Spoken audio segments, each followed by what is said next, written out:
खव्याचा अजिबात वापर न करता रसमलाई मोदक आपण घरी करू शकलो तर चला फ्रेंड्स रेसिपी बघूया।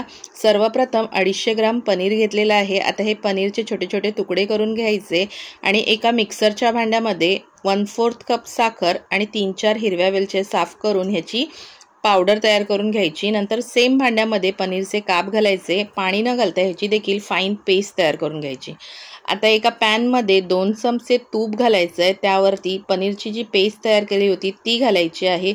अर्धा कप मिल्क पावडर आणि 2 ते 3 चमचे जी पेठी साखर आपण करून घेतली होती ती घालायची आणि या मिश्रणाला चांगलं तेल सुटेपर्यंत अगदी मंद आचेवरती शिजवून घ्यायचं। त्यानंतर यामध्ये थोडेसे केसरचे तुकडे घातलेले आहेत मी, आणि आपण रसमलाई मोदक करतोय त्यासाठी 2 ते 3 थेंब रसमलाईचे टाकलेले आहेत, रसमलाई इसेन्सचे।